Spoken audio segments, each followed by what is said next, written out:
In this video, we're going to go over how to finish out our pattern layout practice page.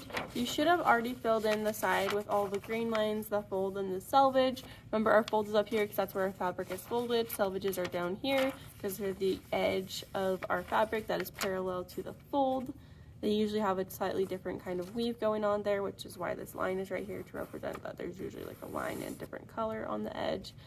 And then we have a crosswise bias and lengthwise grain. The lengthwise grain is parallel to our fold and our selvage. It's also known as the straight of grain, which we'll mention again in a second. Okay, so on the flip side, we're pretending that this piece of paper is our fabric. Okay, so our fold and our selvage are parallel to each other, just like if we were laying out a piece of fabric to cut out a pattern, we would do the same thing. We have pieces of fabric on top of each other. Really, it's just one folded in half. And it's pretty long and skinny. If it came off the bolt, it would be long and skinny like this. The other thing you're going to need for this assignment is you're going to need these little mini pattern pieces right here, and you'll need to cut them out. So you're going to find this half sheet and cut those out. We don't need this bottom part, but in our workbook they're connected, okay?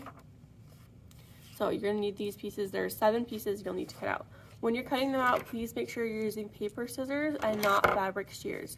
Fabric shears are only for fabric and thread. Okay, so here's your paper scissors, you can cut those out.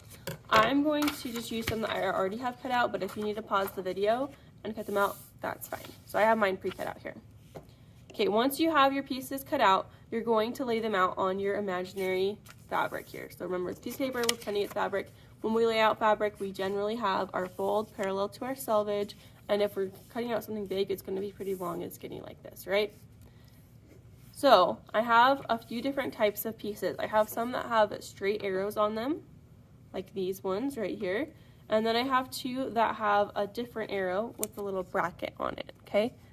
If you remember, this is our cut on fold arrow or place on fold arrow. Those are different names for it. And this is the straight of grain arrow, okay? The straight of grain arrow should always be parallel to our straight of grain. If you look back on the other side, the straight of grain is this lengthwise grain that's always parallel to our fold and selvage. When one thing is parallel to another, like so my selvage is parallel to my fold and then my selvage is parallel to my lengthwise grain, that means my lengthwise grain is also parallel to my fold. It means all these lines would go on forever and ever and ever, and they'd always be the same distance apart. They would never, ever touch, okay? So, flipping back over to my side over here, whoops, sorry. I'm going to lay out my pattern pieces. And I'm going to make sure that this straight of grain arrow is always parallel with my straight of grain, which I know is parallel with my fold and my selvage. So whenever I lay it out, it needs to be parallel with my selvage and my fold, okay? And you want to really be specific with this, okay? I'm going to grab my seam gauge so I can show you what we're going to do with it.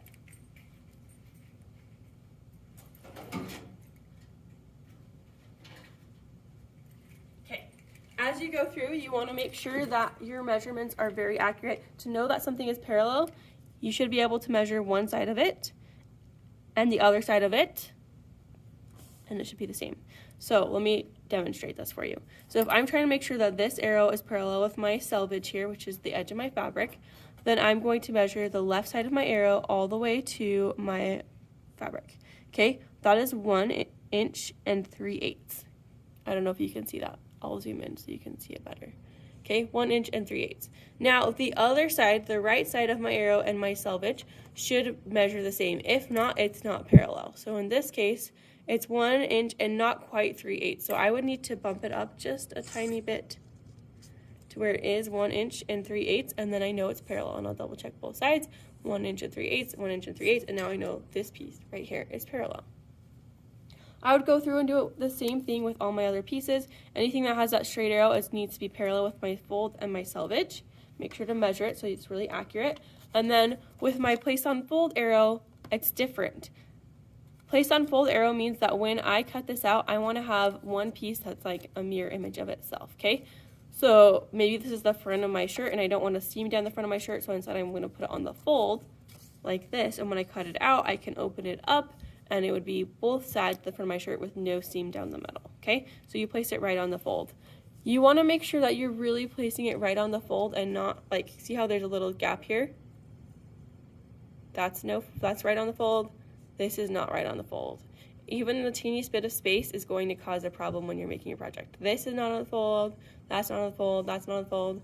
this is on the fold, okay? So you're gonna make sure to lay out all your pieces, get them checked off by the teacher before you move forward and glue them on, okay? But you're gonna lay them out, get checked off by the teacher, measure them before you get checked off, and then after you're checked off, you can glue them on.